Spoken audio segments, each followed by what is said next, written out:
Hello, hello, hello, and welcome to another One Lion of Code. I am One Lion, and we are continuing our journey with the financial management project. Project meant financial, the end. I can't speak. Anyway, hello. I hope you're having a fantastic day today. We're just going to go do the thing. Um, When last we spoke, we implemented the remainder of the UI for the account summary. And so now we're going to style it, move it to where it's supposed to go. Yeah. How's that? And my mobile studio is doing this really weird thing where it's just randomly spinning its wheels super duper fast. I have no idea why.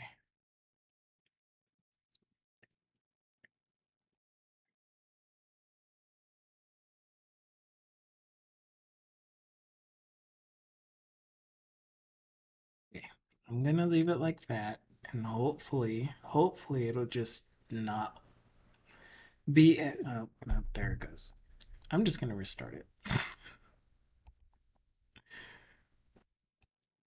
I don't see any processes that are eating up the GPU or CPU.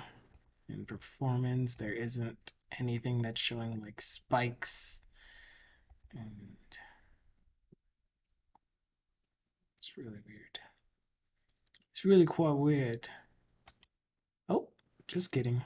There are spikes in GPU. Is there a way to know what's causing those spikes? I guess I'll monitor that before I restart it.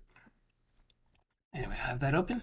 Okay, so the account summary component is a thing that will go to each of the accounts, find out how much total balance the account has, whether that is a positive number for credit cards or a positive number for um, liquid type things. If you couldn't tell, I am not a financial guru. I don't necessarily know all of the terms. Maybe I do know all of the terms, but I don't know how to use them correctly.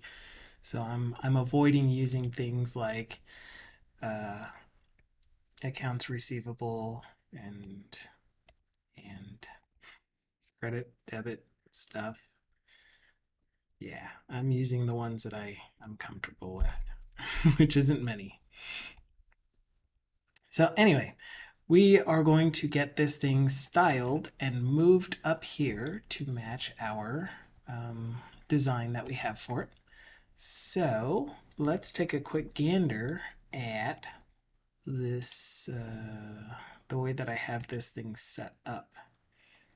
So this is the data entry form itself. This is the data entry section, the data entry page. Okay, so the data entry section is going to be based off of the active tab. Yeah, okay. So that's what's going to populate inside of here. That means that the thing that I want to put, the account summary, should be at the same level as this. But what that means for our CSS is for our grid, we're going to have 2 columns in the data entry page, where the header is going to take up 2 columns. The data entry section is going to take up 1 column. The account summary is going to take up 1 column. And then everything else is going to take up 2 columns. Where is this? Transaction history. Transaction history needs to get wrapped. So let's do that first. And then we will work on CSS.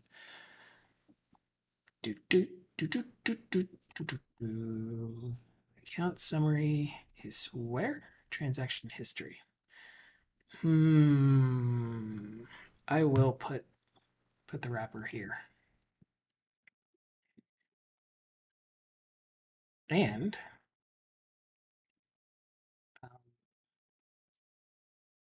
This thing needs to be localized. So I need my localizer. Shared localizer is what I called it.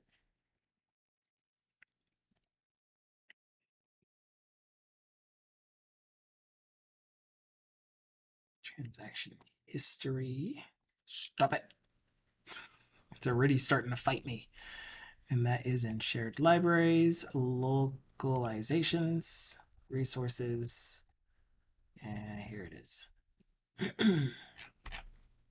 Pasta. Oh, itchy. Oh, my shoulder. And it's gonna say transaction history, but we are calling it transaction history. That's it. That's it. Saved. So there should still be a title here that says transaction space history, even though it is now localized. And when we get different languages, well, I don't know that I'm ever going to get different languages in here. I'm just showing pretty much best practices for when you are developing an app that has the potential of being released in multiple locales, is to have a resources file, and then each of your translation files would be in the same folder with the locale as part of the file name. Same base name. Here's the locale. I mean, I could do the terrible thing of let's just feed all of these phrases into Google Translate and translate it into the different languages. But I don't know how offensive that would be. I don't want to be offensive. You know? It's like, that's just laziness. It's worse than not doing anything at all, in my opinion. It's an humble opinion. Anyway, so now it should be wrapped. Wait, do I not actually have the app running? It would help if I had it running so that we could see hot reload. Are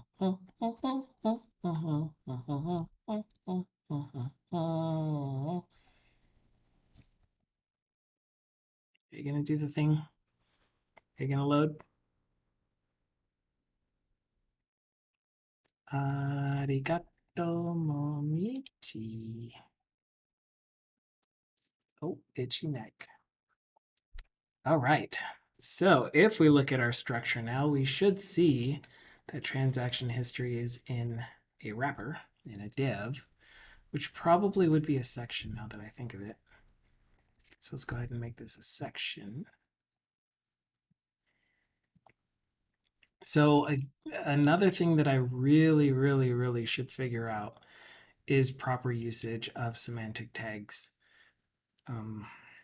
That would be really helpful for accessibility purposes and just overall document structure and organization.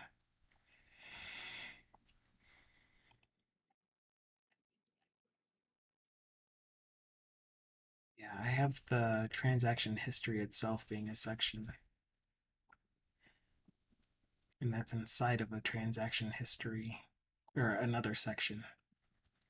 So is this in fact correct, or should this be section main, because this thing is inside of a section and it is the main content for that section? Let's get this styled and we'll tackle that next.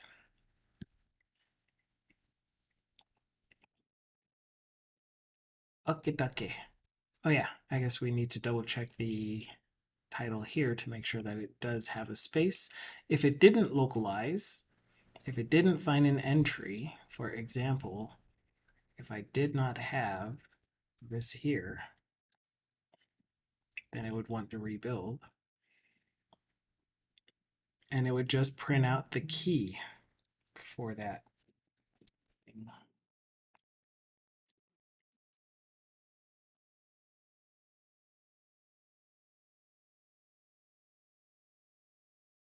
Oh, that's what it was.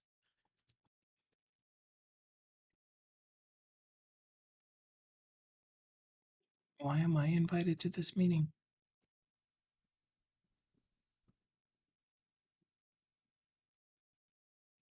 I mean, it's a. Wait, what? That's for next Tuesday. Okay. All right. It's in place of our normal meeting. Got it. Got it. That was kind of scary. I thought I just had another meeting scheduled for today at 12 o'clock, which is 30 minutes before I normally end the stream. And they're just now telling me about it. So, oh, thank goodness. That was scary. Scary. So I need to do the same thing for the account summary. Account summary is going to be an aside. Why? I don't know. Because it's going to be off to the side.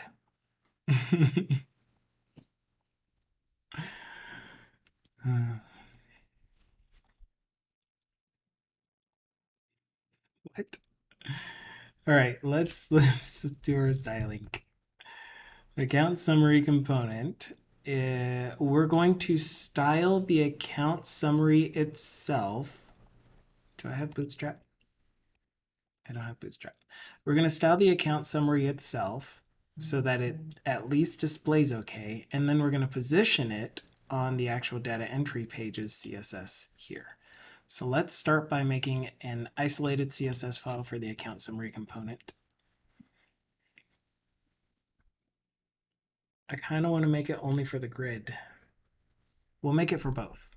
So account summary will be anything that needs to override the account summary grid stuff when the account summary component itself is used. And then account summary grid will just style the grid only. Gosh, it makes sense in my head. Account summary dot eraser dot sass, and then I will just tell this I'm pushing this button. I will just tell this file over here to compile in place, Alt-Shift-Q, or right-click on the file, provided you have a web compiler installed, and then compile file. It adds it to the compiler config with in and out burger.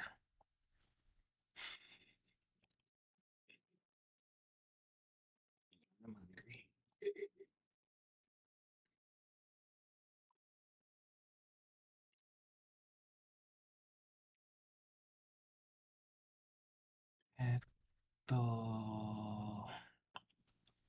Oh, itchy ankle. I have an itchy neck, traveled all the way down to my ankle, and now I have an itchy ankle. Good to go. Good to go. I'm so not, not, not. Count summary wrapper. I copied it. Oh, I did copy it. It just took a minute before it responded. All right. So for isolated CSS files, the thing to remember is that you can only affect any of the classes that are used from that component on down. And the only way that you can affect any components within child components is by using the : deep selector. Jeez. And so : deep will say, not only do I want the styles inside of here, the style rules inside of here to affect this thing, but also, well, I guess in this case, it will affect only any child components. So if account summary grid is in here, and I have an ID of account summary grid, and this is just a data grid, for example, and I say specifically for my account summary component, any data grids, does it have to be and? I think it's and data grid. Well, oh yeah, and we have to use the right target. So I like being specific with my targeting.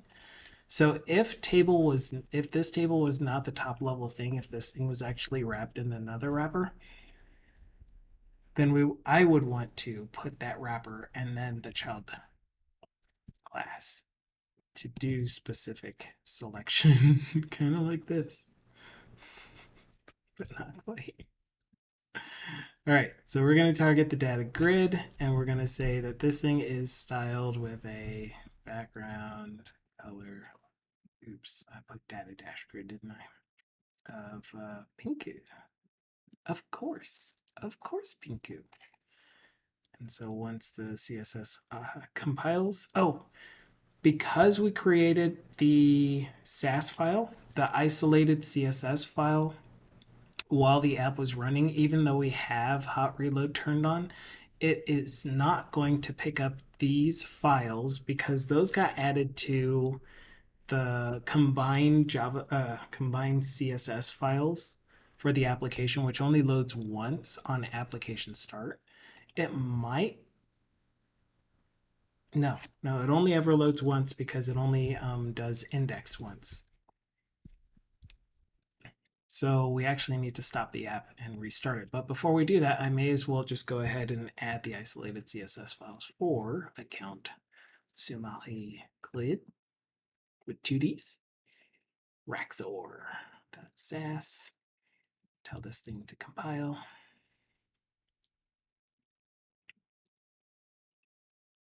I don't think we're going to do anything special with the rows because you can't have an account summary row without an account summary grid. Therefore, ergo, we are only going to need to style the account summary stuff from the account summary grid. Here, the account summary component itself is not needed to display an account summary grid. That's why I have two separate CSS there. And so this one already has an isolated CSS file, so we shouldn't need to create a new one there. So I'm going to stop and .NET Stare. Thank you, Captain Commerce, for that.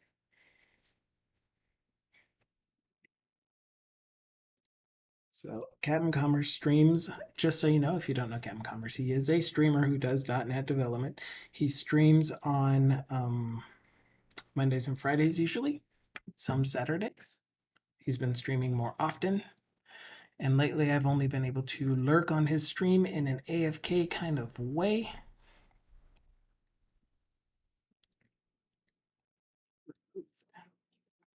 So many messages. But at least my open tab with the volume on viewership counts. So hopefully that helps him. Helps his channel. But if you don't know him, and if you are not following him, give him a follow using the thing right above. If you have not followed him, I guess there, up there. If you have not followed him, you will see an open heart like this, or it, anyway, click on that and you will follow him. You don't even need to head over to his channel just yet until he goes live. You can do it from right chat. He's a really good guy. Okay, so we have stopped and restarted, and it opened in this tab. So we go back here, and we will see a Pinku. Why don't we see Pinku? Probably because I did do it wrong. It's supposed to. It's not and. It's not and. Is what the issue is. In the hierarchy, it would go account summary wrapper : deep, and then in the next level is where we get .data grid. I don't know why I blanked on that for a minute, but that means that this is not : deep .data grid side by side. Save. See the update happen. Good. We can target it. Spam. The end. Wrong. Squish. Squish. Okay. I think I need this wider because we need some space over here. There we go. All right. So what to do with the basic styling for the account summary component?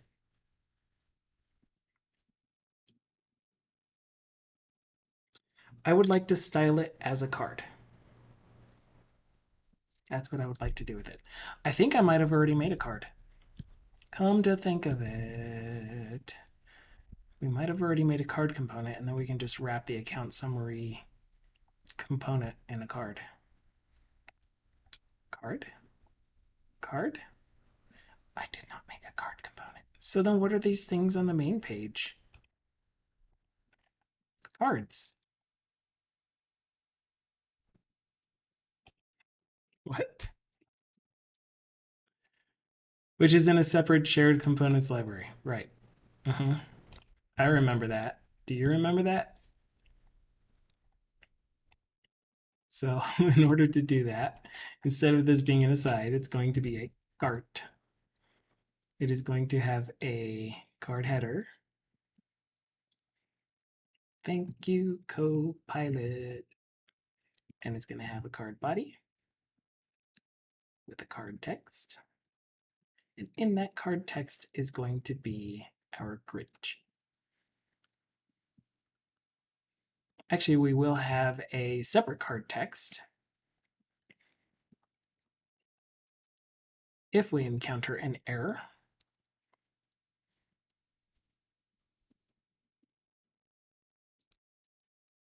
Fantastic. Okay, so we shouldn't really see any difference other than this entire thing is going to now be wrapped in a card.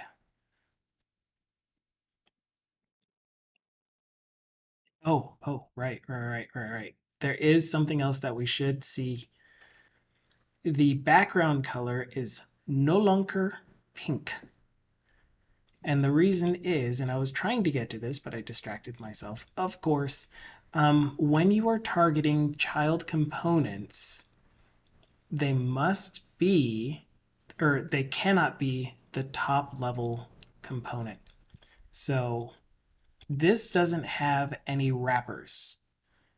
And so this would be : deep right here. So this is not actually the wrapper. This should have stayed an aside.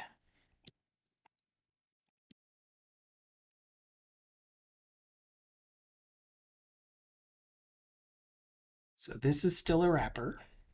We need more wrappers with a cool dolphin. I was going to say something bad. A bad aftertaste dolphin. Oh, the biggest soft. This is the account summary card.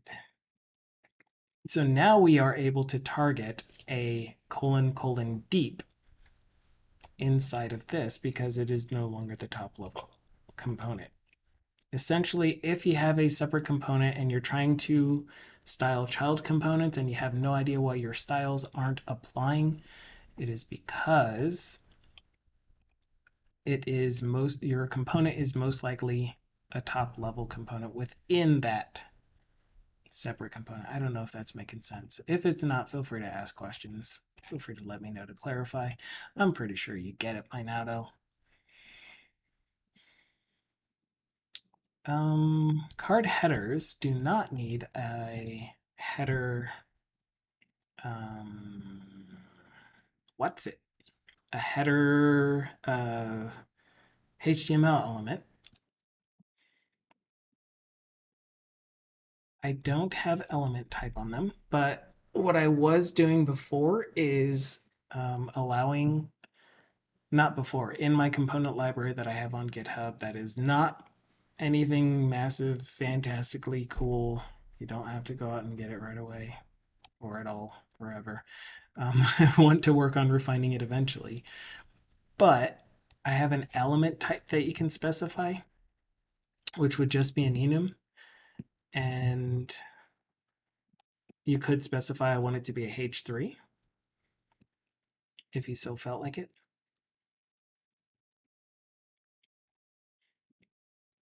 For now, we don't need it at all, and it's just going to render as a div class card header.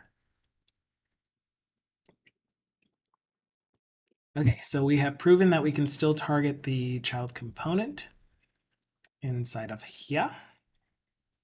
So one thing that I want with my, what do I want?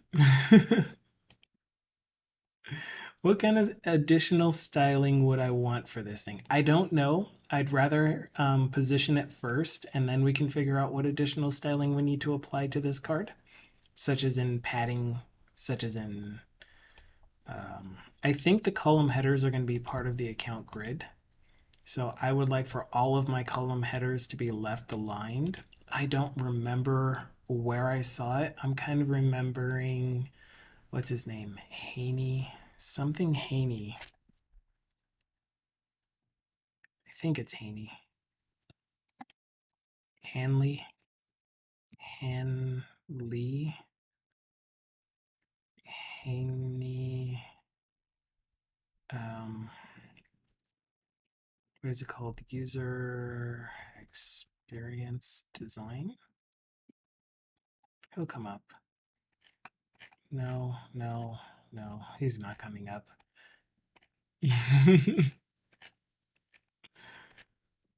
Oh my gosh, I can't remember his name.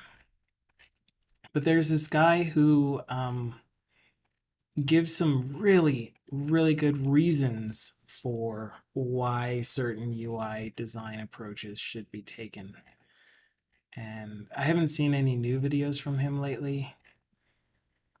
He's usually at NDC conferences or other just overall conferences. Whatever. He gave really good reason for why table data should just be left aligned in general. The difference that we're going to have is when we are dealing with this adjusted balance column, we're most likely going to have it financially aligned, whatever that means, where we have the currency and then a gap and then the amount. And then one thing to consider is, are there currencies, such as in yen, where the currency symbol appears after? Maybe yen doesn't appear after. Maybe yuan's? Anyway, there are most likely some currencies where the currency symbol appears after the number. And I don't know if in financial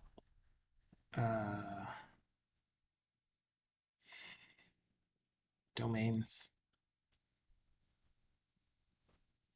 financial context, the currency would still be split off from the actual monetary value. Like, it makes sense to at minimum right align the numerical value, since we are printing out two decimal places every time, and then the thing in front of it is what's going to move left and right to show this is a bigger amount than the one below it or whatever. So we'll do that. And the way we'll do that actually is when we're printing out,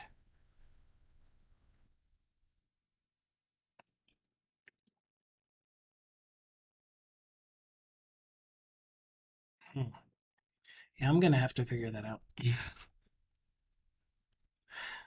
There's going to be a lot of stuff to figure out. Right now, I'm not even going to worry about the financial symbol. We're just going to have numerical values for now.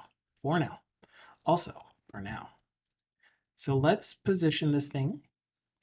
And the way we're going to do that, as I mentioned before, as I alluded to, is to go grid template columns. And it's going to be 1FR auto.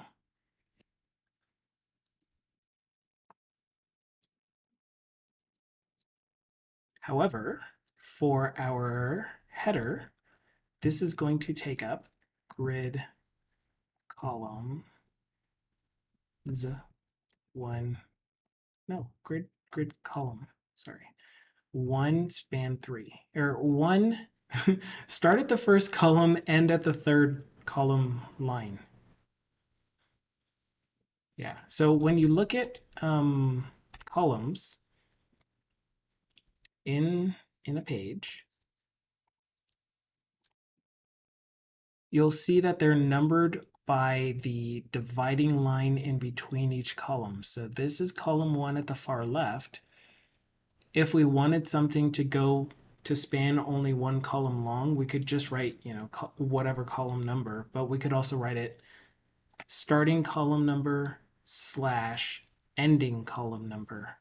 So that would be 1/2 in this case.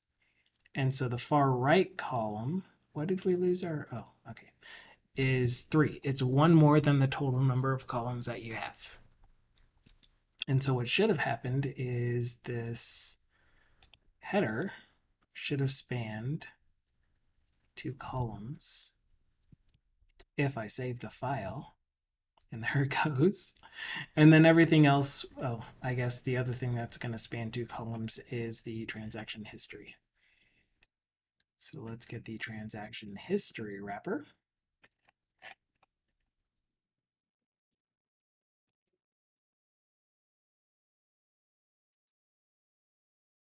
Be grid column 1 end at 3. So that should push this thing over to full screen with the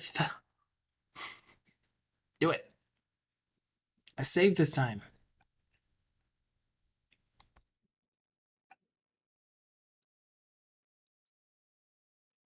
I gotta make a face at it because it's not cooperating. Transaction history wrapper, which is a section. That entry page. That entry section. Transaction history wrapper. Oh, I forgot. I was demonstrating what it would look like if I didn't have the value translated in the resource dictionary. So let's go back to the resource dictionary real quick and re-add it, which is going to make us restart. Save. And it's going to restart the app. Itchy legs. So it went from my right foot to my left behind the knee. What? Okay. And there it goes. Now it is stretching across the whole teen. The entire teen. I don't know why it didn't CSS autosync. No, it's still not. Just kidding. It's still not. Dukasoft wrapper is the name of the wrapper for the entire page content. Best name ever.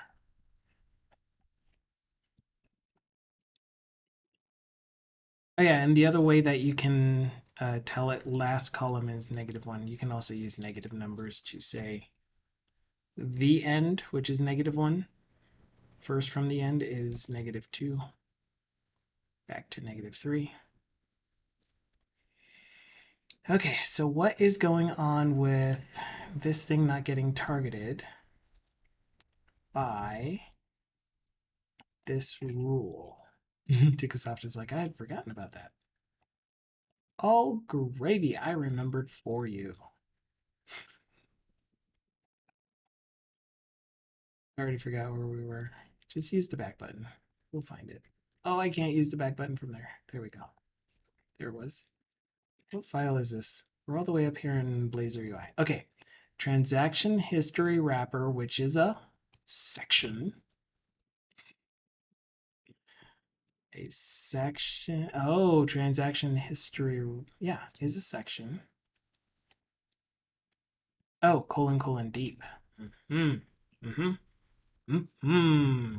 Deep. Colon deep.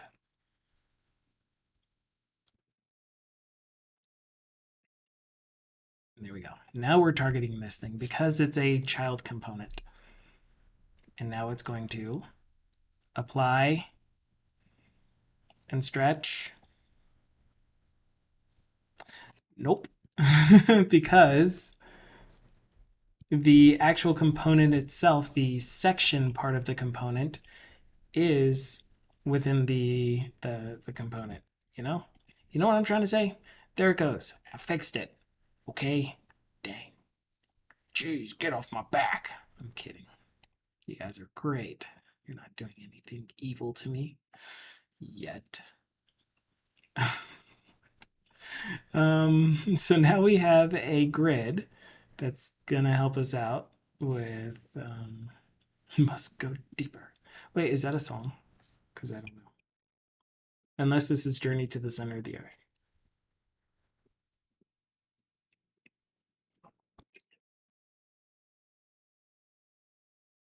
You know, the other thing we could do, because I'm tired of needing to scroll back up to get to this thing, is have our um, header be position fixed at the top of 0, which means that it needs to be position relative. The parent needs to be position relative. Postition. Postulio. That's not quite working.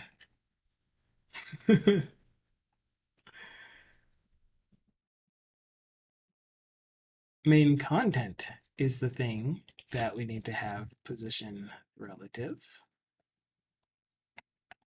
And data entry page is not position relative. Wait. Why is it still not giving us the... So here's top bar, here's main content. I want my children to be position relative to main content, which includes this header, which will be this position fixed, will use the closest parent that is position relative or absolute or fixed or whatever.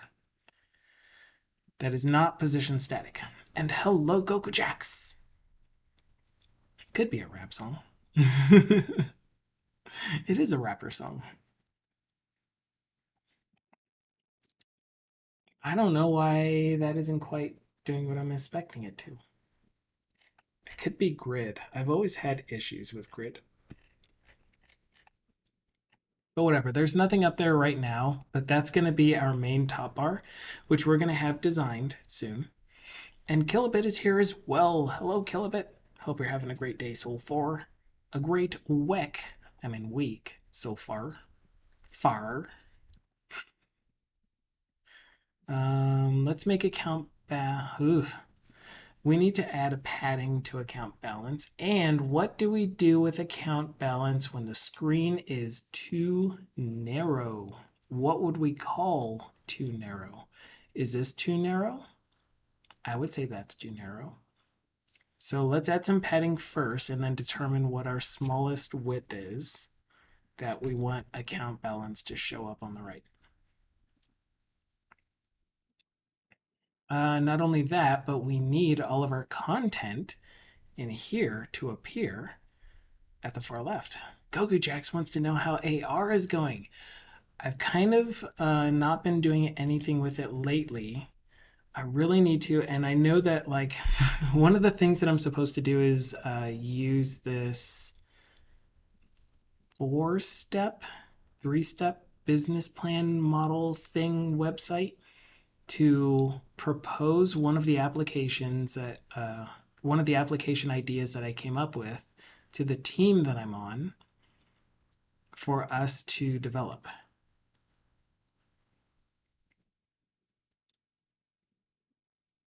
Vertical text. Hey user, buy a new device. Your potato can't show this content. That's what we do with that. Yes.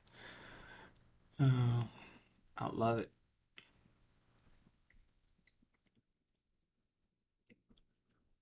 Yeah, this site just needs to be redesigned, and we'll do it for sure. But yeah, so the short answer, Goku Jax, is I haven't done much with it, which means that it's going slow. I'm not giving up on it. It is definitely the place that I want to be at. It's what I want to do. But so many other things that are taking up my time. Like I keep mentioning this, but the thing that I'm stuck on, the thing that keeps draining the time that I would be spending learning Unity, learning how to do AR development is Stable Diffusion, which is a way to generate text to image an image to image using a prompt. And so I've been creating concept art, essentially, is what it is, for characters for a story that I want to write, or kind of have been in the process of writing over the past 30, 80 years now. How long has it been? It's been a long time.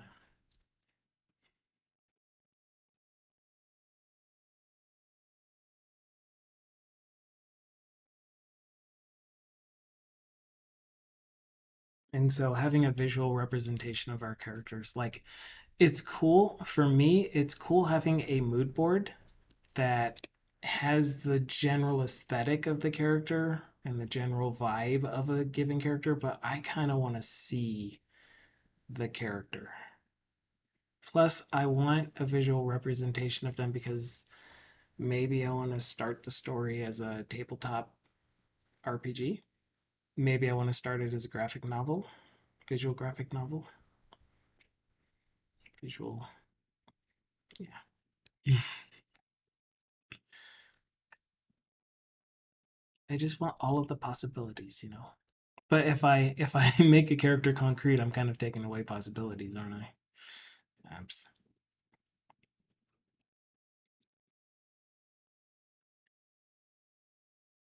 Wait a minute. What's what? Oh, did you see that?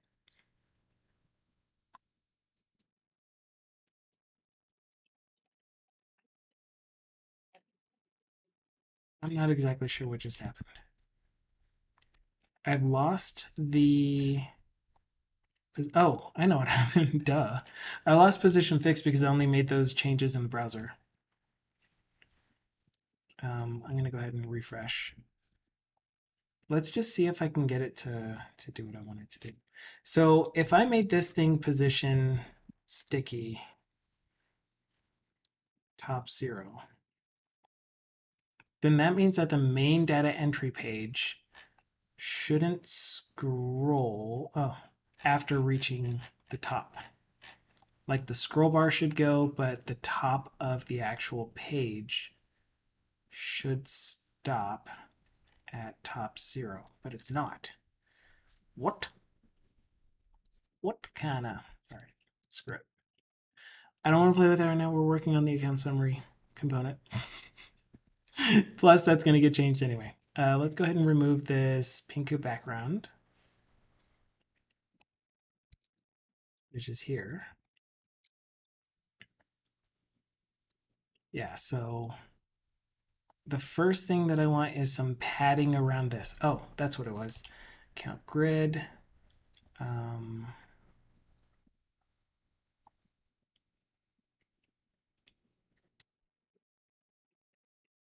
that entry page. Some padding around you.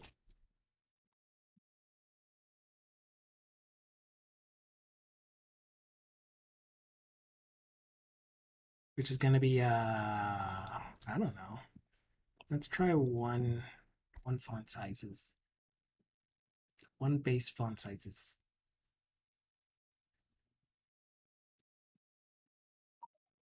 Why am I not getting any CSS syncing here? Yeah, exactly. You are absolutely right, Dukasoft. And I thought I did that. Like when I was in here, I said, let's give Dukasoft content position relative. Actually, I don't think it was Dukasoft content wrapper. It was main content that I said position relative. Because Dukasoft content wrapper will be top 0 is the very top of the screen, whereas main content top 0 should be just below the top bar. So let me get rid of this. And the thing that I wanted to be sticky to the top was this header here, position sticky with a top of 0. And when I did that, it worked. Why didn't it work last time? Son of a. Oh my goodness. All right. So because I'm doing that, position sticky top 0. And then for our main layout, just like me in CSS, working as intended. Um, Mine is not working as intended. Like purposefully not working because it was intended to not. Main content, I said, is position relative, which means that any content inside of it will be positioned relative to the main content element. What? Okay, so that, if I refresh, should be a perma thing. And so now, as you can see, I can see behind my header. So my header is going to need a background color of var primary background color. Ah, I remembered my CSS variable name. I'm trying to be consistent. Cool. The one thing that sometimes happens is not currently happening. Thank you. Feels good, man. Sometimes when you do this position sticky business, the actual header row ends up being behind input boxes. So even if your child or your content here, it won't need to be converted, Goku Jax. I will answer your question in a couple seconds. Even though this content, the actual text content, goes behind the element that you have positioned sticky, sometimes the controls still show up on top. And you can usually fix that by just doing a z-index of 1. Don't keep adding z-index or zeros to the end of your z-index. That's generally not not the best way to control your z-indexes. I love the meme. It's like I set z-index to 1,000,000 or whatever it was, and it still doesn't show up. Open the payee dropdown and then scroll. It closes itself when I do that. But if I push spacebar while I have that selected, and that does. Is that something we want to keep? I don't know that I would be able to do anything with that. So let's just say that for our header, I did z-index of 1, as I said. Will that still open beneath? Yeah. So I think that that's just how it works. I don't know that there would be a way for me to get that to go behind the header.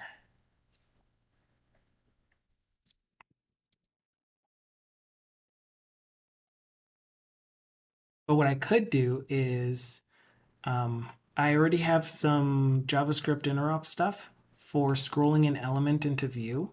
So if I see that an element, that select list is expanded, fine. Z-index 9001 just to test it.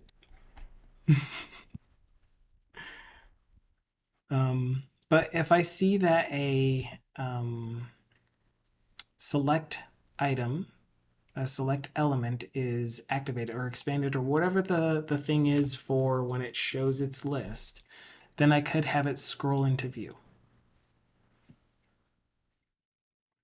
But generally nope, I can't even say that. I was going to say generally my assumption is that the users, and I would be the primary user for this, users would be using keyboard or their mouse to click on this and choose a payee. But really, this is going to be a type ahead. And what I would normally do is type in whatever the information is, and then type in the payee, which would sometimes give us the type ahead list of matching values where I could select from that list. So I could have scrolled down to look at my transactions while doing that and then typed in the value. So who knows? Who knows?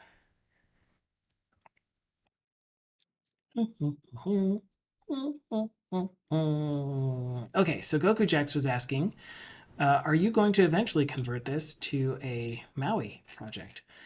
So just because I'm displaying the app and doing all of my debug and coding in a Blazor WASM front end with a hosted backend, it does not mean that this is a Blazor WebAssembly app. In fact, it is also a Blazor server application that doesn't even use this API backend.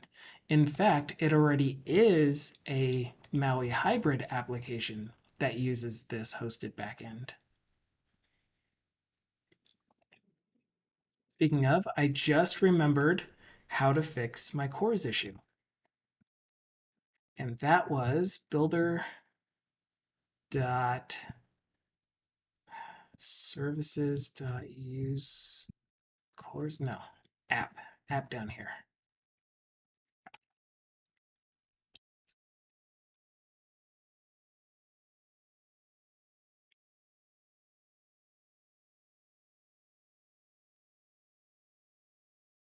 With options.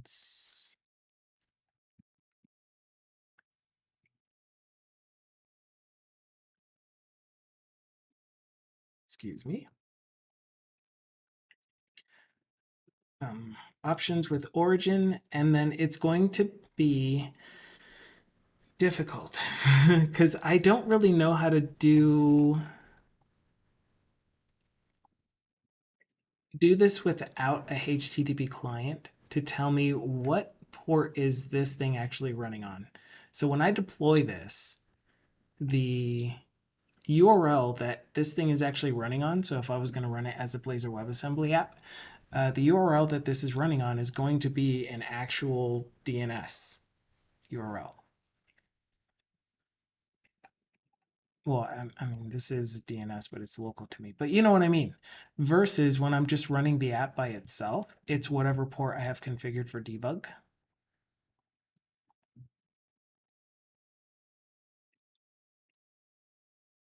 So for example, 7176. And if I was going to allow HTTP, then I would put that in here as well. But the other one is when I'm running this as a MAUI application, this is kind of confusing to me because if I do this and the application is hosted on a server, then that means that any application running from port zero, or not port, from address 0000, which is any MAUI application, any, I'm assuming that there are Electron applications that run on port 0000. I keep saying port, address 0000. But this is the thing that allows me to do requests from the MAUI application or even a WPF app. Otherwise, I would get a CORS error when trying to query the API. So what I really need is a token-based authentication service that this app would be registered as an application that can query that endpoint. But for now, for debug, we can do this.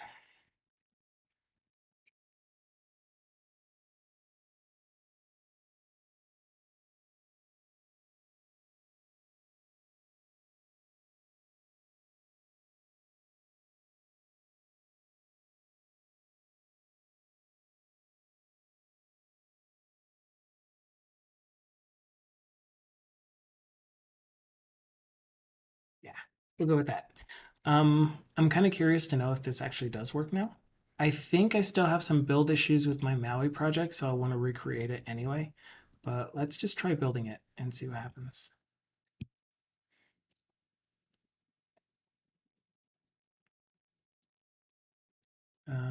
Targets done at 7. So my MAUI project is currently a .NET 6.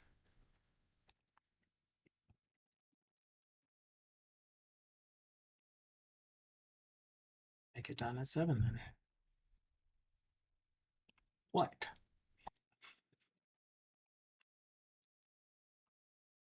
How about now?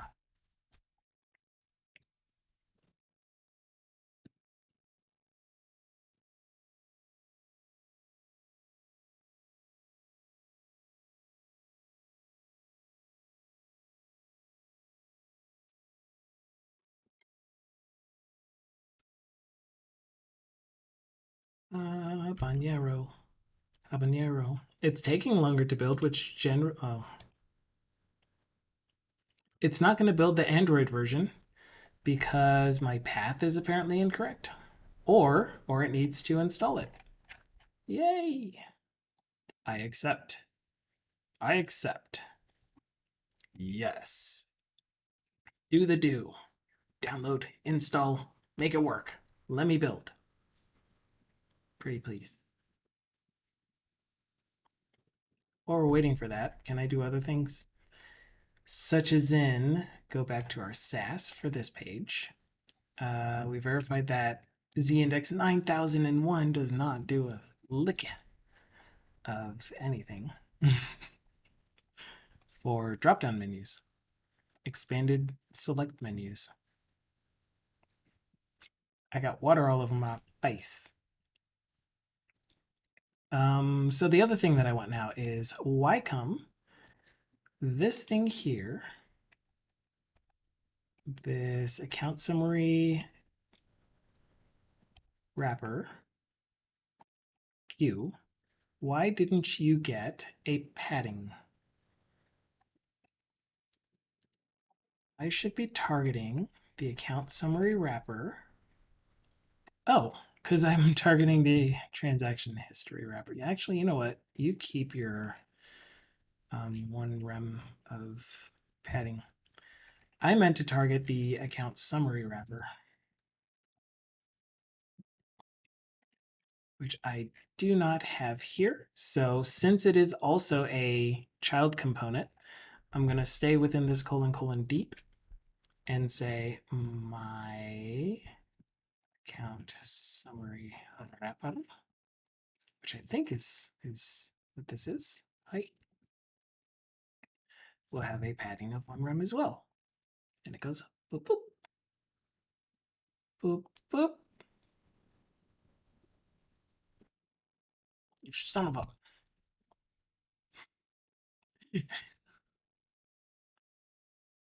Where are you? Oh my gosh. It's because we're still inside of section. We are not inside of section. How in the world is the account summary wrapper then getting targeted? I'm confusing.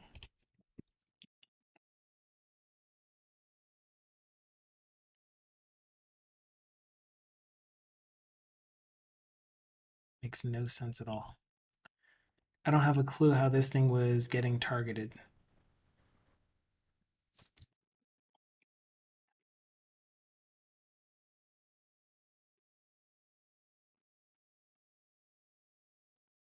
Really confusing.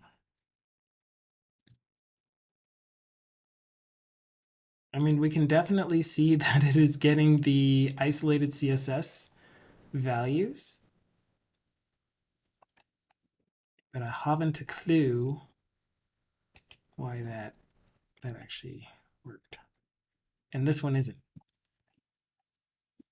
Data entry page, : deep, account summary.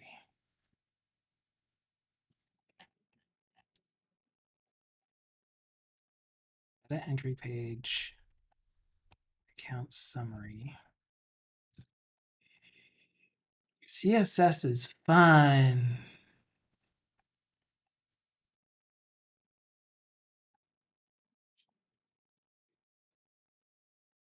Wish I could get the Android SDK to work on my machine. Might be time to reinstall everything.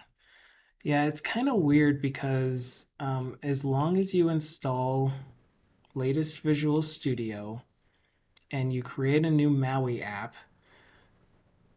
it's supposed to give you the prompt for the Android SDK, like it did for me just now, which it's now finished. Does that mean that we can actually build the MAUI project? Stop it. Man, help.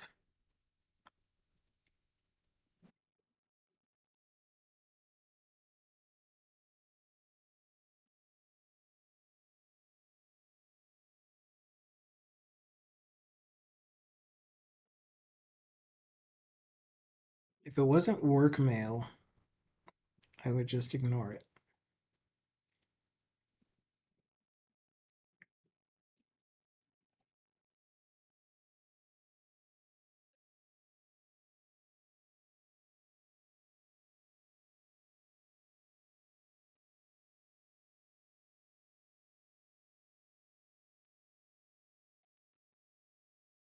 I'm still getting this message, which I would assume is because I don't have the correct path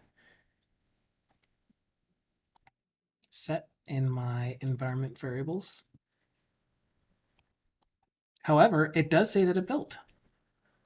So if we tell the MAUI project, set as startup, but we want it to run on Windows and not Android,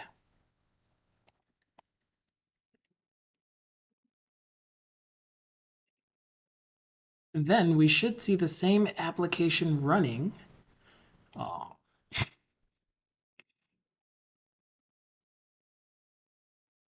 what even? Okay, and I think it's because I manually set this project to be a .NET 7 project, and they changed the way that the .NET 7 project scaffolds. So let's just recreate the MAUI project in a second.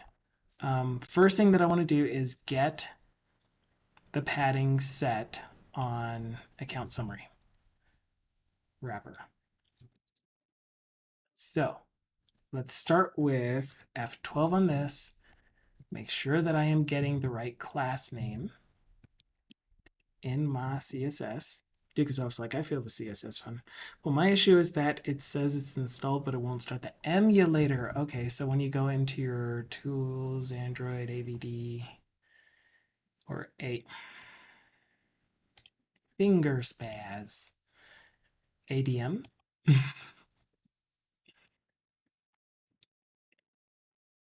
then your actual Android device won't start.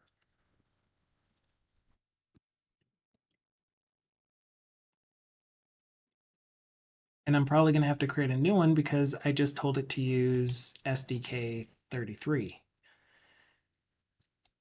So, yeah. Okay, but we'll do this first. Um, Figure out why account summary is not getting targeted.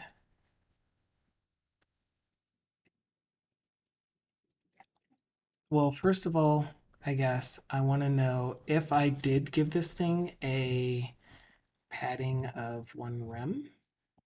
Is it actually, yeah, it's going to do what I want it to do, which is give us a padding over here on the right. And the other thing that I would want to do is justify self flex start. So that when I make this thing go bigger,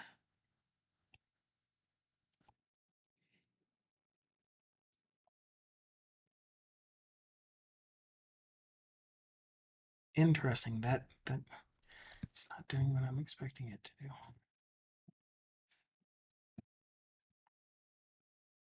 Because I really don't want to apply it to the whole grid. Justify content flex start. Because I want everything to be aligned to the left. And I don't know why that's not happening. Because this is 1FR and this is auto, I need it the other way around. I see. So you are going to be auto 1FR. And now everything goes Everything goes.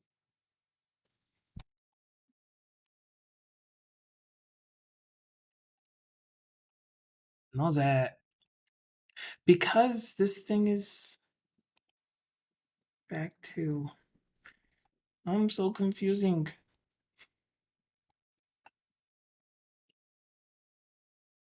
Not you. You. Not you. You. Okay. Yeah, I don't know why that's not. Oh, yes, I do. Because I stopped the app so that we could try running the MAUI app.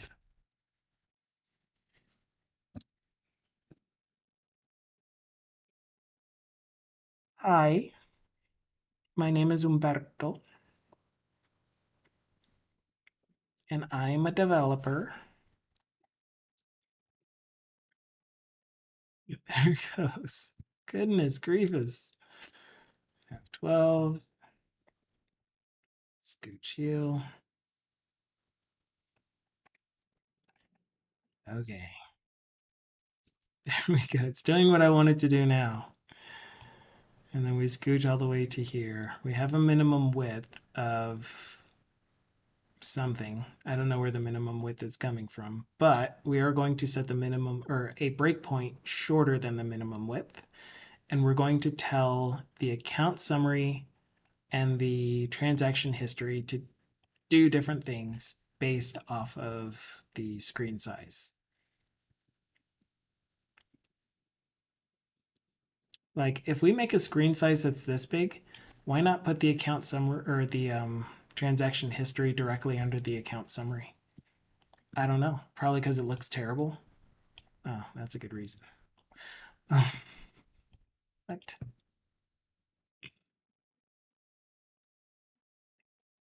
Okay, so that did work. The padding works. Everything is as it should be. We know the padding works because when I squished it over to the right, we still get the padding.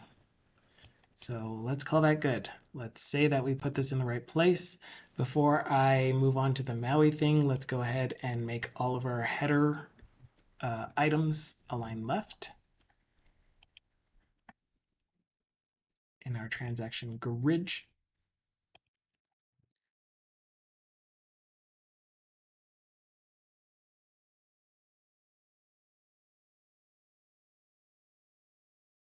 I had a transaction history grid, not transaction history. Count summary grid. Hi, Thindle. Too much to do, not enough time to know what I'm doing. I know the feeling. I hope you're doing well, though. Hope you're not stressed. And if you are stressed, I hope it's a good kind of stress. And if it's not a good kind of stress, then I'll send you some energy to help you get through it. I am well. Thank you for asking. I've been keeping up with all of the tasks that are being assigned to me through Azure DevOps. I've been doing extra stuff on top of that for features that I would like to improve, refactoring code. What's the word I'm looking for? Consolidating CSS styles and standardizing them, getting it ready to do some automated UI testing. Automated UI testing.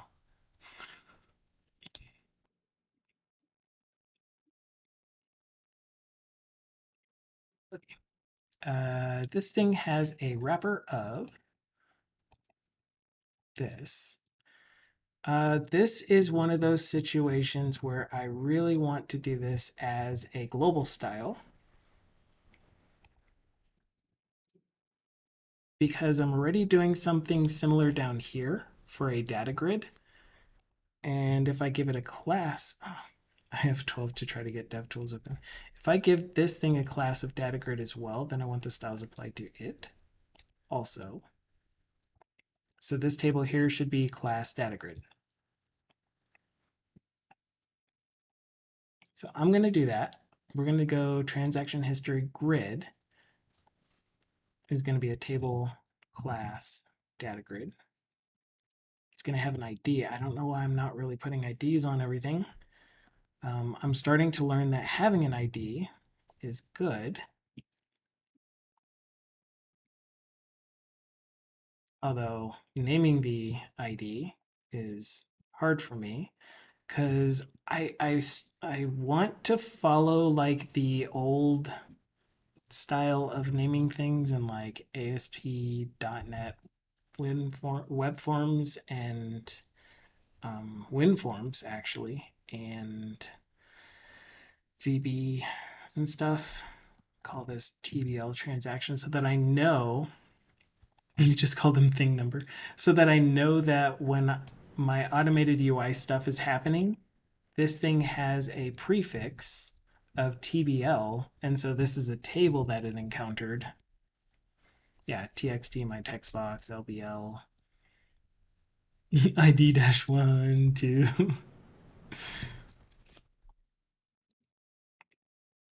But the other thing is, and I brought this up before, if I have multiple transaction histories open at the same time, so let's say that I have this transaction history grid down here at the bottom that shows every transaction that happened. And when you click on an account summary, then that also opens the transaction history, but let's say in a side drawer with just the filtered account. Then that would be two transaction history grids on the same page, which means they both have the same ID, which is okay. It's just in general, when you're giving an ID, it should be unique. So what I've done before is private GUID. Actually, let's just make it a string. String underscore ID equals GUID, new GUID, new Guido. Oh, Guido. Who was Guido? I kind of remember someone named Guido. Was that Tara? String.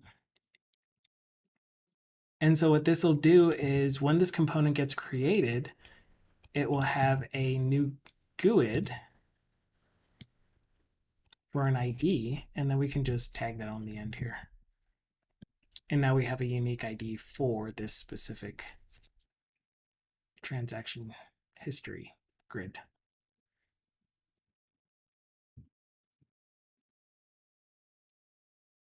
You know? Anyway, IDs are not free, but pretty close to it. What?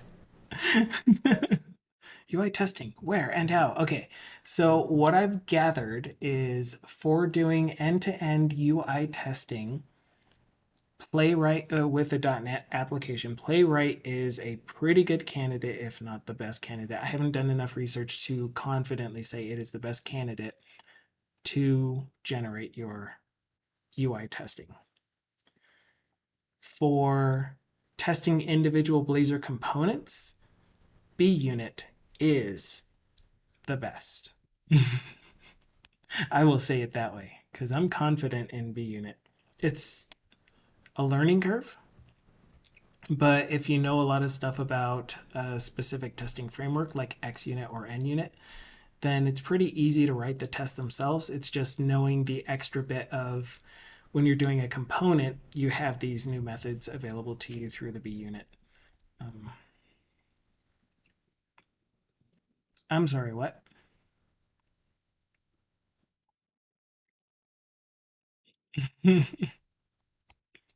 Oh, Hungarian notation. Gotcha.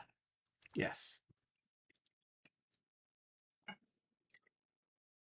Yes. But yeah, so let's do data grid style. Data grid no styling goodness. And the way we do that is I said I'm going to put it in globals.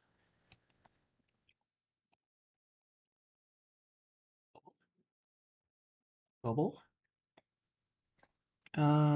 Yeah, we have enough time. So I'm going to do this styling, then we're going to delete and recreate the MAUI project using .NET 7.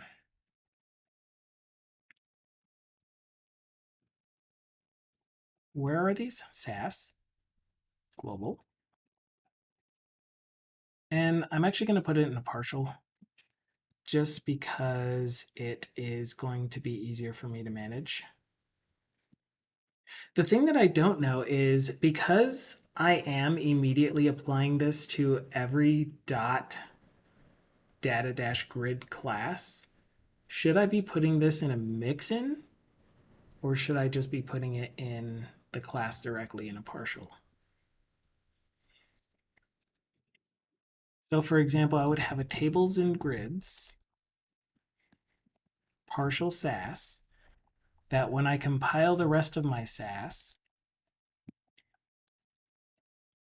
I would put this before global styles. I would import tables and ands grids.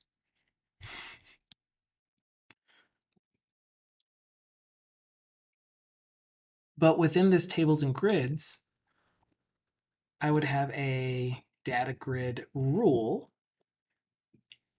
So do I just have a partial for my tables and grids? And then I would do include, not include, yeah, include. And then the mix-in name for my tables and grids, my grid styles, or do I just put the styles in here directly, like this?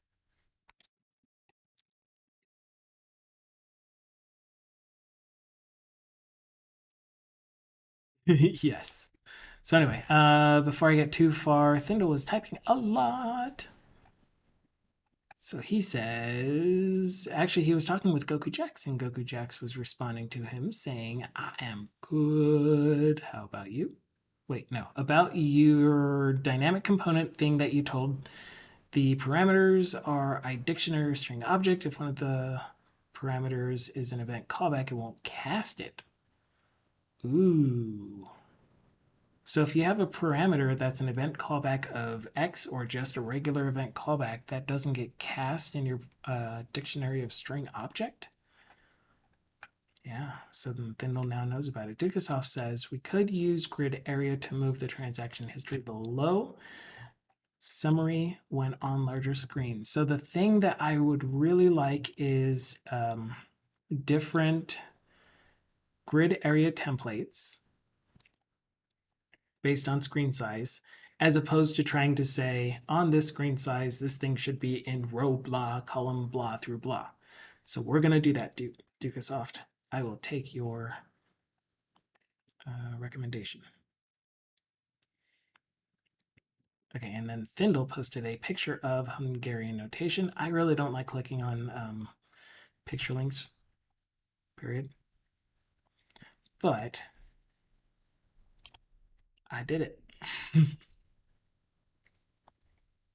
Isn't this missing a few?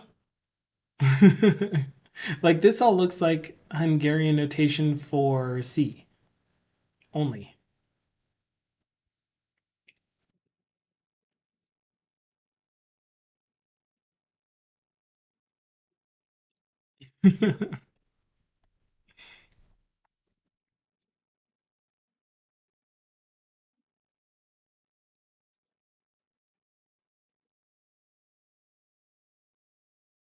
But long pointer C style 0 terminated string handle data message, which is LPTR or LPSCSCRH data message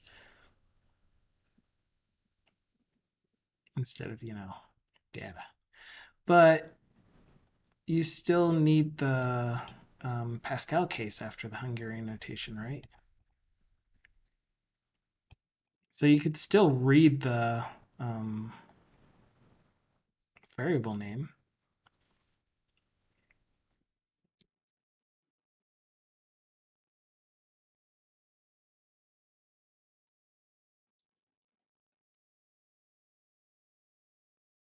And were the days before proper IntelliSense. So yeah, now we're so fortunate to have IDEs with IntelliSense and recall essentially what variable name you named a thing and stuff.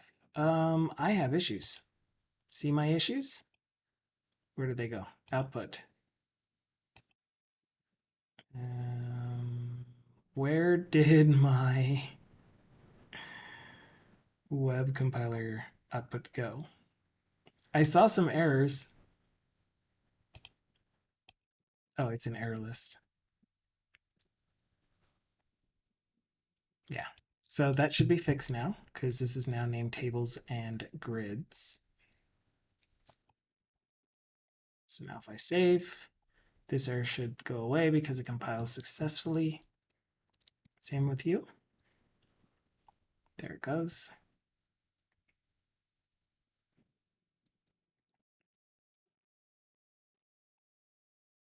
What happens if I do a rebuild? Will you get the recipes thing? Thank you, Thindle. Could not write. File is in juice.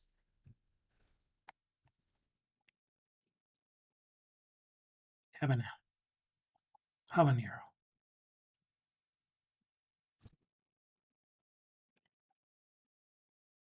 So, for this keyboard being a full keyboard, it's missing a very, very important button.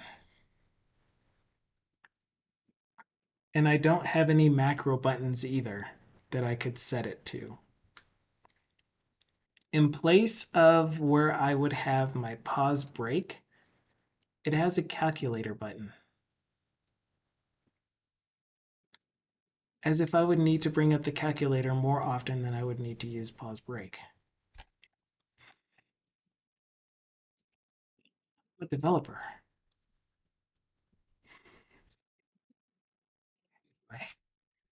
That's the one downside of this keyboard. The rest of it is awesome. Well, I guess the other one is if you drop it on your foot, you have broken toes. It's a pretty big downside.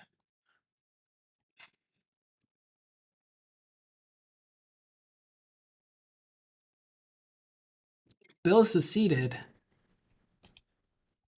Build seceded. Build failed. Yeah, because we still don't have the APPX recipe. Like, it gives us an APPX recipe from the template, and it requires it in order to run now. I guess that makes sense. Seceded. No, seceded. Like, retracted, undone. I think that's what secede means.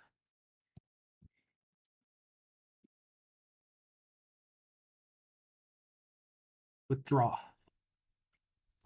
Withdraw is the word for it.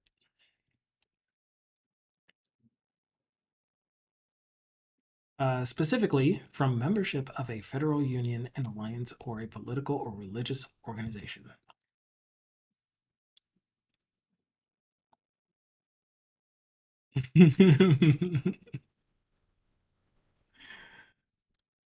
Ruth. Okay, so anyway, my CSS style should have compiled, and we shouldn't have any errors anymore. Oh, yeah, yeah. No, I know. I know what you meant. You just mentioned it because that was in context of the word, and that's why I didn't say anything about it.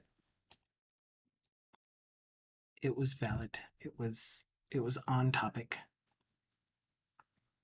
It wasn't purposefully trying to inject a thing that doesn't need to be injected. We got CSS. We got hair. We got power. We got ghost. So here's the thing though. Our data grid class is not actually a grid.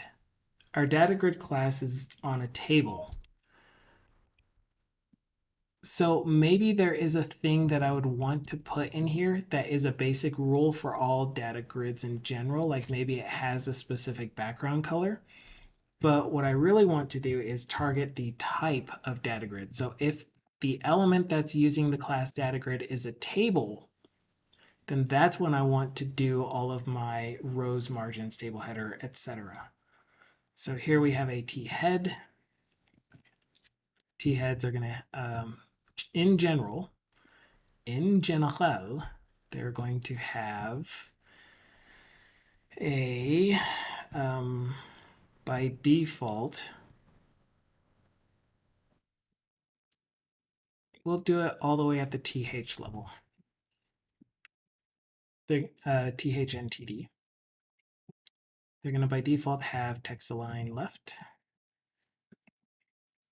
Just because I want every single one of my data grid tables to have headers with left align text. Why am I not seeing that? You are a data grid, right? Don't make me come over there. So here's data grid, here's T head, here's TR, here's TH. TH should have a text line left, or a data grid that is a table. Data grid table. Why isn't this working?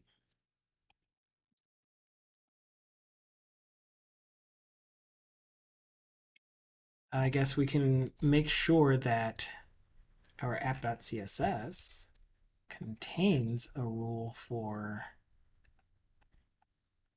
data grid. It would be after root, after card, and before body. So no, it's not actually getting imported.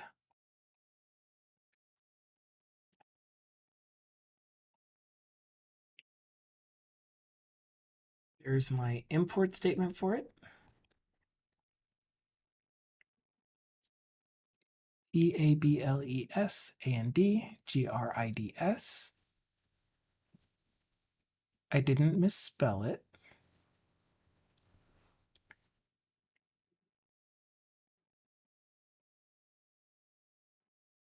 It did compile correctly. Recompile.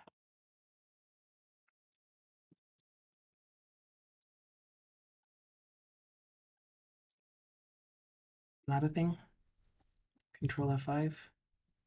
Right. Right. Um, so it might have cached my app.css, and I don't remember if that's because we actually have a service. Yeah, we have this as a PWA. One thing to remember about PWAs is they use service workers so that they can install the application itself with all of its resources needed to be able to run offline or run as a standalone app. When you change any of your static assets to include your app.css or whatever your main CSS file is, this thing will get that update, but it won't apply it until the next close browser, reopen browser, and or clear cache rerun. Because otherwise, it's still the same session, even if you F5 refresh. Unless you turn off, I think it's called like no wait, or I can't remember what it's called. But there's a thing where you can say no wait, so that whenever it sees that there is a new version of the service worker, it immediately applies it, which means that you can have two browser tabs open that are using two different versions of the same application, which you might not want, but you might want. Who knows? Anyway, so we got it. We're now targeting it, but we're still not targeting TH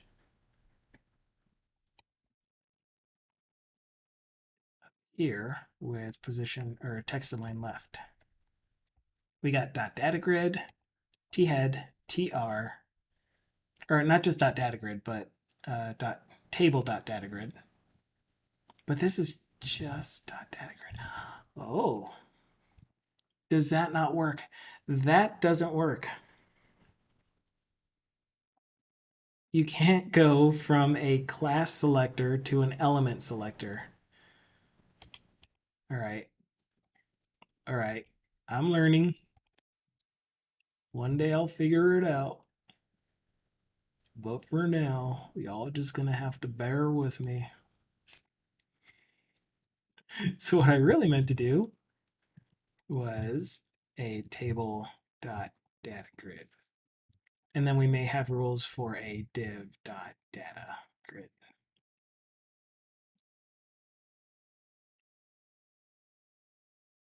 Okay, and that applied immediately. And the other cool thing is that when you're manipulating the app.css, it applies so much faster than when you're doing isolated CSS. Yeah, so the no wait thing is in the www root folder. This is a WASM client. Cancel. You have this service worker.javascript. Expand it for the one that is specific to this application when you publish it. And it's in here under on fetch, maybe. It's either on fetch or on activate. It's on activate. There is something to do with adding the no wait stuff here.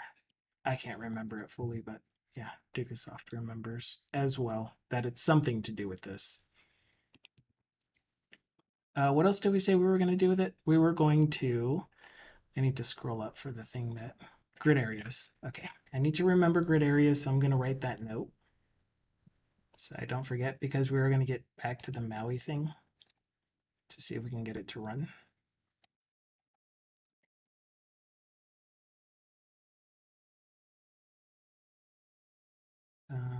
Up here. Wait, wrong one. That's main layout. Main layout's already got grid template areas.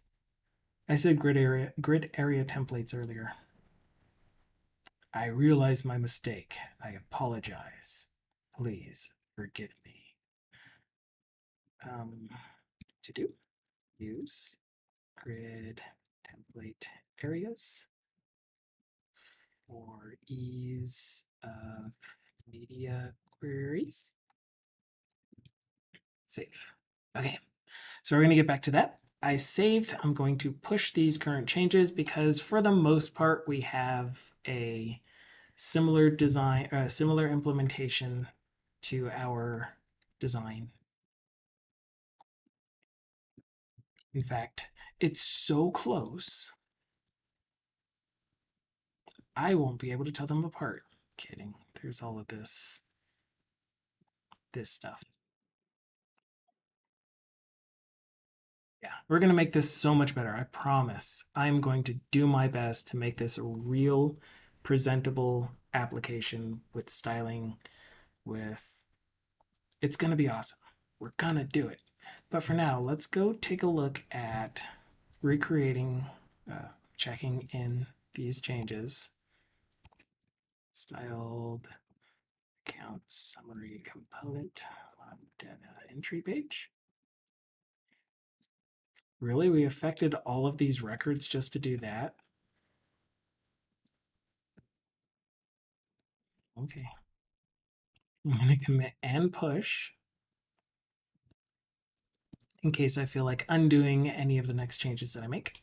So we're going to remake our MAUI project, which is called findandman.maui. And because I'm lazy, I copied the project name just now. I'm opening the folder so that when we delete it from the solution, we can just as easily delete it from the folder, which it's probably not going to let me. It's going to be like there's something still in use.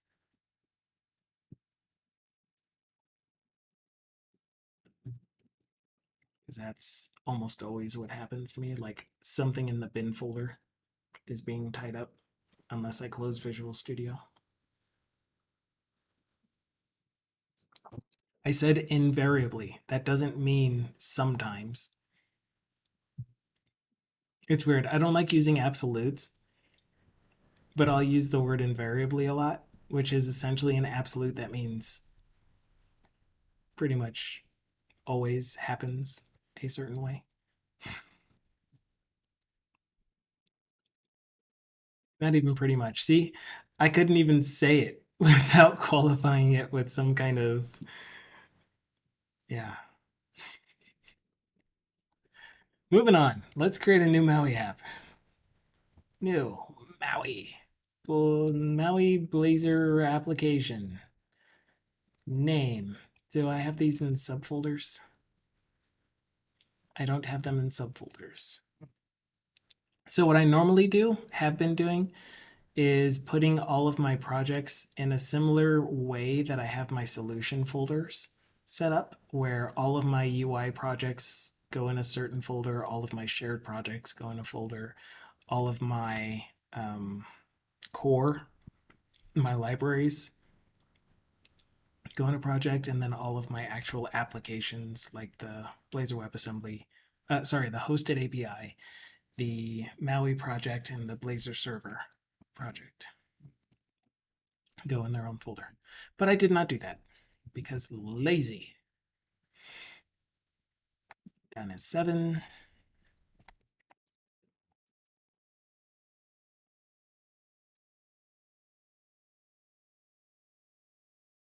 Just like that.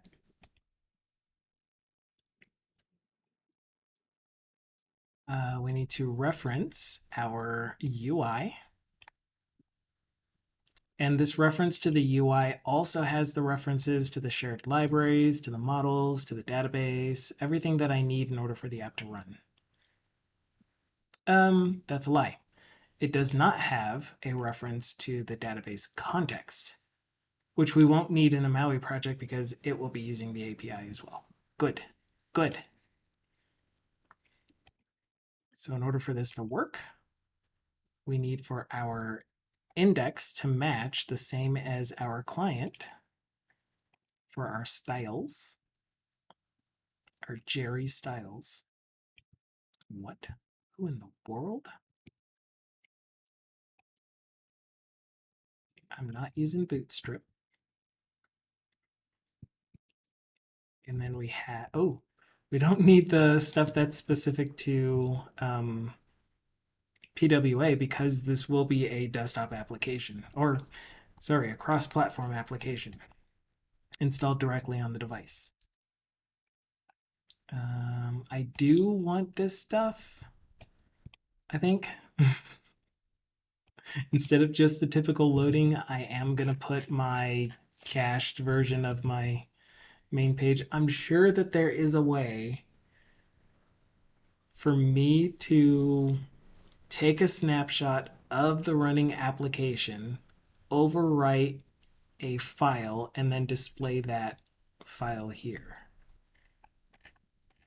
So that if I ever update my main page, then that will also get updated. We'll figure that out too. We're going to figure it all out. We've got all the time in the world. So anyway, everything that I need as far as my resources are these two files, my style sheet and my isolated CSS style sheets. The isolated CSS style sheets I should not have overwritten because they are supposed to come from this project. So I'll copy that, redo, impasta, save that, mahoka. Okay, so then that should be all that we need to do in order to get the MAUI application to point to our UI. The end. We referenced the project from the MAUI app, and then we pointed, or we told index. Oh, there is one more thing. I'm going to get rid of all of the scaffolding, such as in pages, such as in data.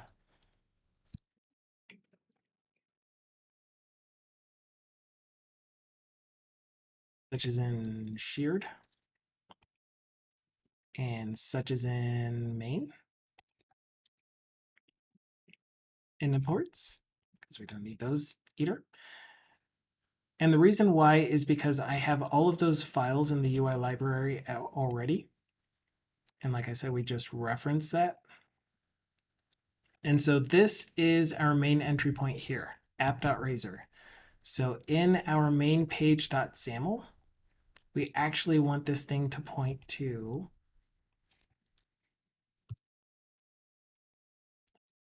instead of this app itself, we want finan man Blazor UI.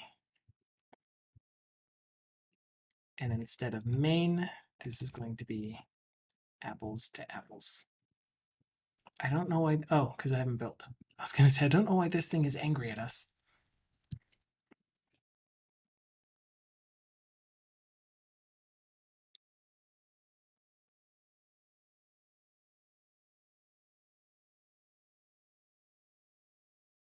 It's really angry.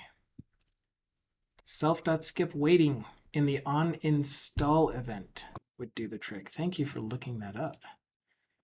Dukesoft or Windows.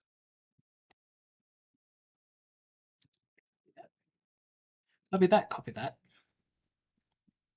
So what Dukesoft just told us is we could, if we wanted to make sure that the service worker installed every single time the browser saw that there was an update available to it, which generally the way people keep track of updates is they have a const version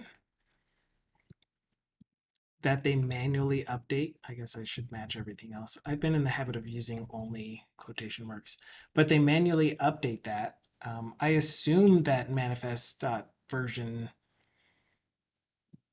Actually, no, I didn't even know that that was the thing. So if we go into manifest, is there actually a version number in here now?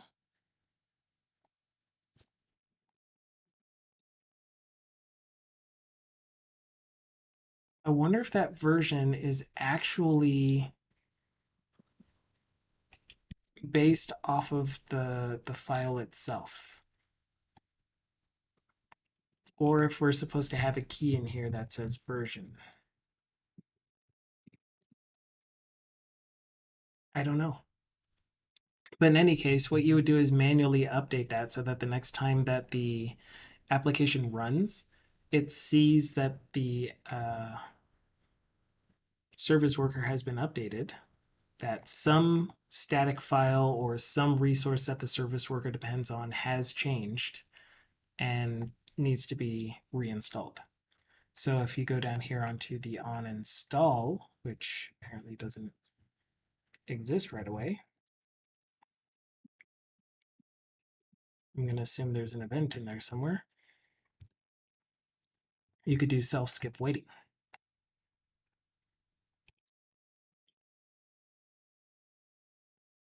And what that should do is whenever this thing, yeah, you can even see it here. Whenever this thing detects a new one, no, it still says waiting to activate. It would automatically do that skip waiting.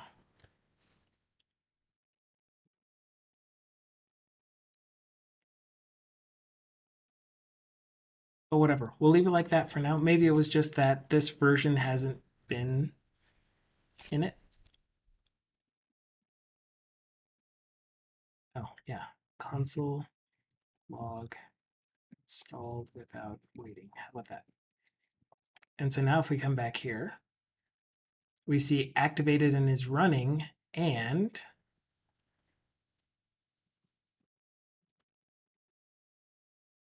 no installed without waiting message. Whatever.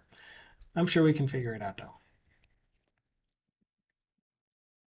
I mean, console.info. Why not?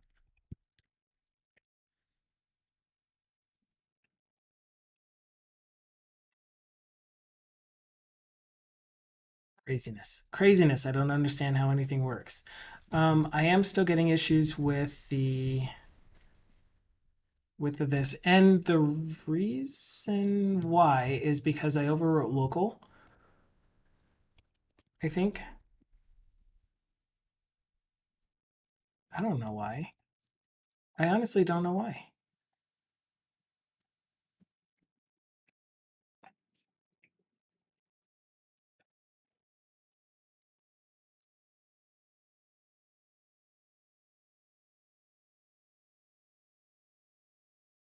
If I try a build, then our output says to build this project, following must be installed. Oh, right.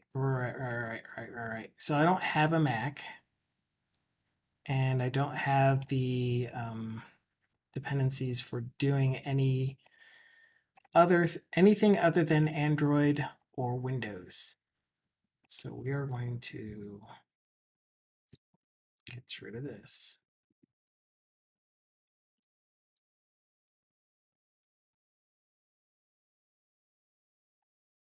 And maybe that'll work. It's JS. The end.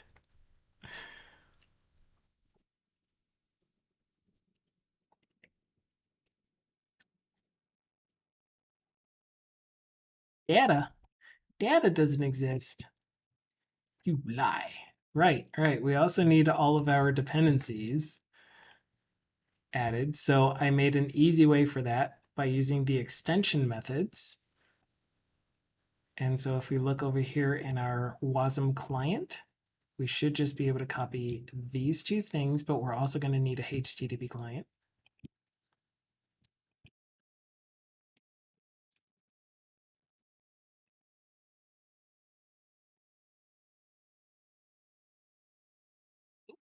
Three things. I don't know why there's an extra space there, but there is. So this is going to be from, oh, it doesn't have a reference to shared client. Interesting. No, not you. Everything's going to break. Quick, before it explodes. That was an accident. I have the best aim ever. All right, shared client.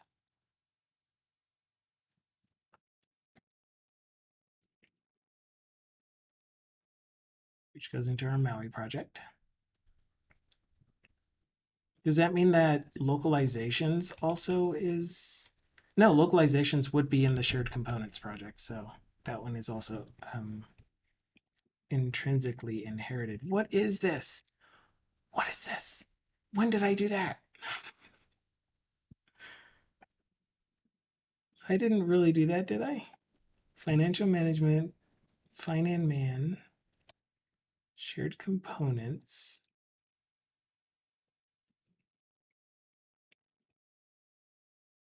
Is your namespace and assembly name really F capital I?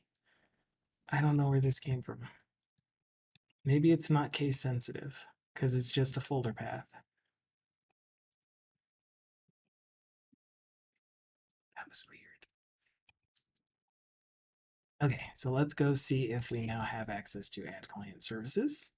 Hi, des. And now we need, as I mentioned before, a HTTP client, which I'm pretty sure we can use the same HTTP client as index or as our Blazor WASM project.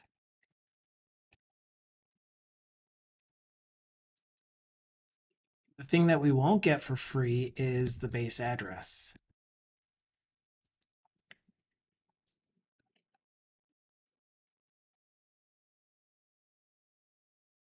Which is no fun for me. So var base address equals localhost port number 7176. Got it.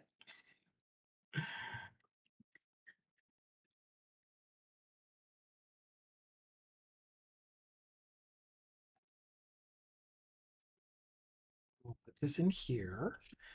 And then if not debug, then we have then we have a to do, which is overwrite the base address, the address of the server. And what we will most likely do for that is just have this application have a app settings or app.config or whatever you're supposed to use with MAUI applications in order for it to read from a configuration file that says here is the server location.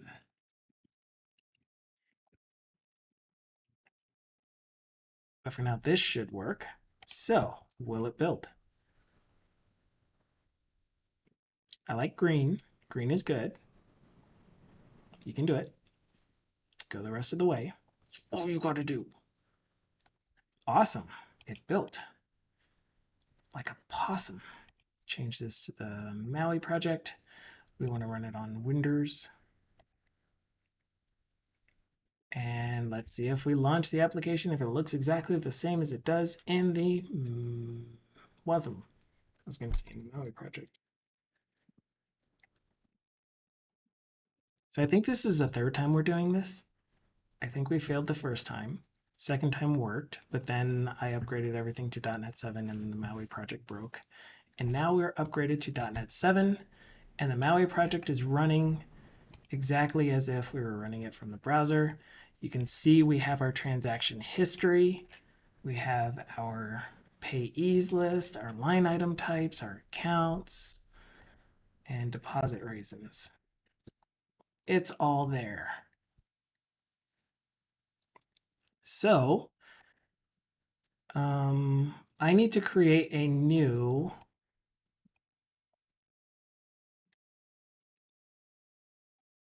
device, Android device, because I want to know if this works. We need API 3. I don't care what type of phone. I don't need the Play Store. Sure. Let's do it. Create me a new phone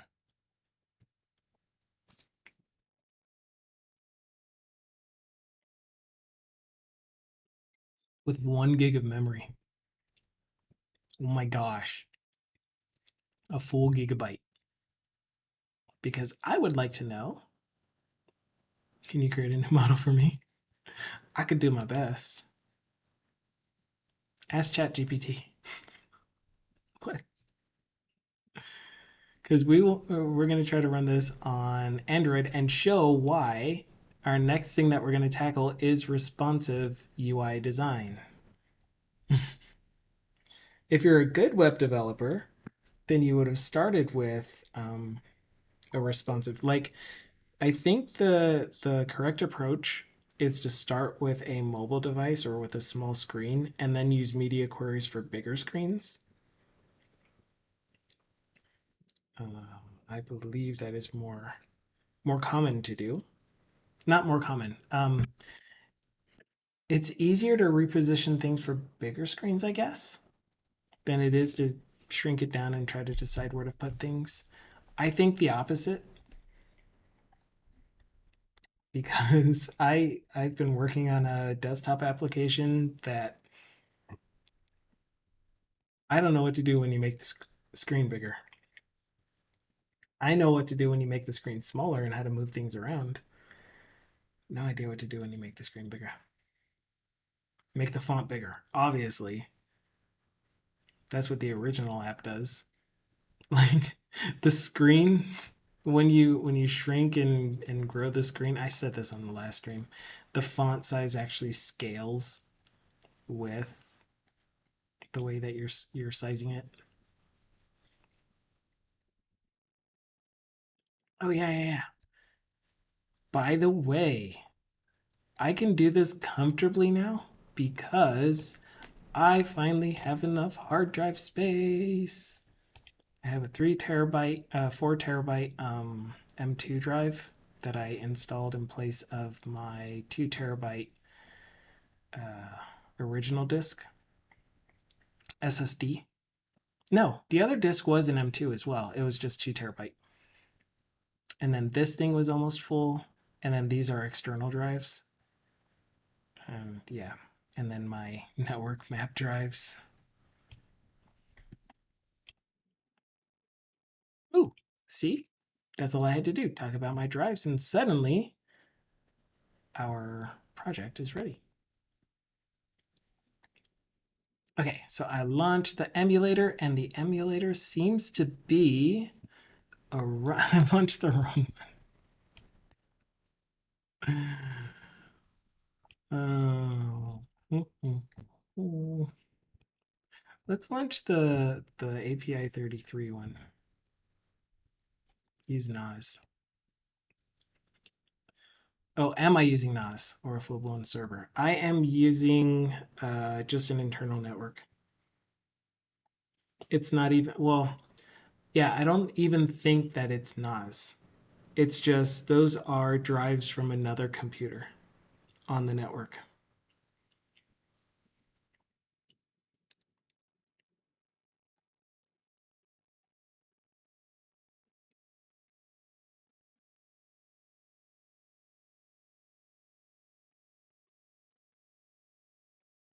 Are you from the Nas?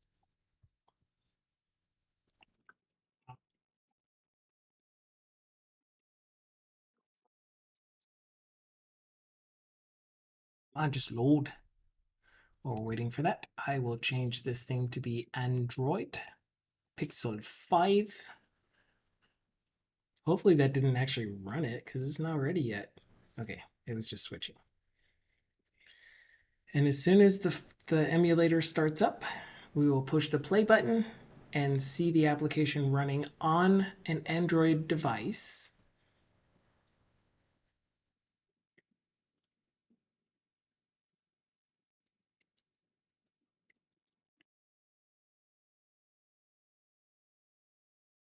Almost there.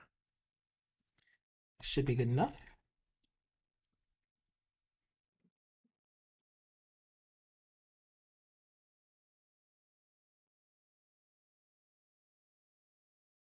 It's just so easy for this stuff. When it actually finally works, it's really easy. You don't have to think about how am I going to set up the wire or the phone, the emulated phone to have internet access. How do I set up my virtual cards? How do I set up anything? It's there. It's so easy. Even a Berto could do it.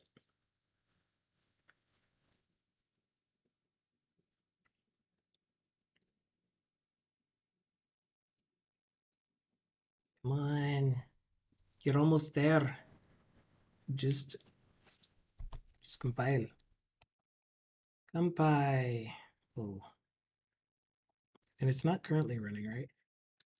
It might be.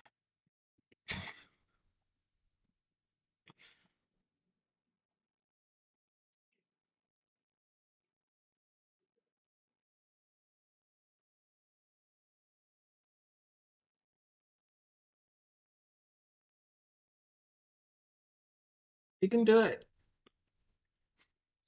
First run is always the longest. But as soon as this is done and we see the application running, I'm gonna call it quits for the day. And then on Friday, which is Community Day, so if you have any topics that you would like to discuss that are oriented around technology, around the things that you've been working on yourself, any just general things that you want to talk about, again, programming related preferably, let me know ahead of time if you feel like it. Otherwise, just show up to the stream. I'll open up the voice channel in our Discord where you can join and we'll talk about technology and whatever. But the other thing is, on Friday, we'll continue with styling and making the app even better because functionality is there. There is one bit of functionality that still needs to be done, which is, well, two. Okay. The first one is to filter by clicked account summary and deciding how we're going to display that transaction history. Are we going to display in a side drawer or what? And the other is to be able to edit an existing entry so that we can mark something as no longer pending. And maybe what we'll do is just have this thing be clickable and then you enter the posted date. But other than that, editing the actual amount or the transaction itself, I really still want to be able to do by clicking on a record. Maybe we'll put that in modal. Maybe we'll do it in, no, we can't do it in line unless we do a master child record type of data grid, and I don't want to do that. But anyway, here is the application running on an Android device. You can see that it's pretty not responsive, and it crashed, and I have no idea how to tell what this crash is.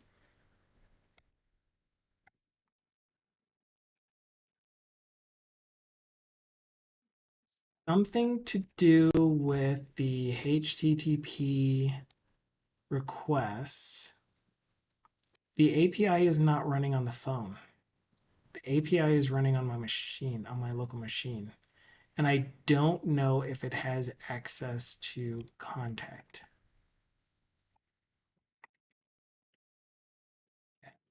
Or it's a CORS error. In which case, I just need to find out what the um, address is. It could be a CORS error. That'd be nice.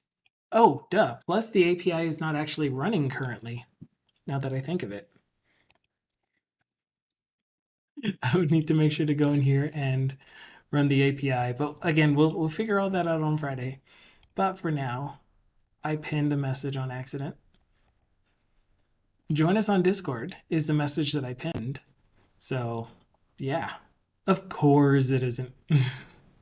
Yeah, it might not even be cores. It might just be that I don't have the API running. I'm going to go to this screen and thank all of you for hanging out with me today, for chilling here. I need to unmute this tab because I am planning on heading over to one of our friends, Simple Game Dev, who I've been lurking on his channel all day, but he's been going for like almost 4 hours. So I don't know if he's going to finish anytime soon because I had him on mute while I was streaming. But anyway, we're going to go head over to him, check him out, check out his game Artificial on Steam. Fantastic looking game. It looks like it's going to be a ton of fun when he's finished with it. So he's showing the development process for it. The reason that I like to raid Unity developers is because I'm trying to figure out how to use Unity and or to do AR development in general, and I'm choosing Unity because C Sharp and not Unreal. But yeah, anyway, we'll be back again on Friday. I'll be posting this video to the YouTubes as Dukasoft has posted there sometime 24 hours after. And I just wish you all the best rest of your day. Good night, Thindle. And yeah, whenever you're streaming again, Thindle will be hanging out in your channel. If you don't know Thindle, he is another .NET developer that is fantastic. And Deflux, thank you for lurking around and speaking up here at the end. So yeah, that's it for me. Ciao for now. Oh yeah, and thank you so much, Dukasoft, for just being you. You're amazing.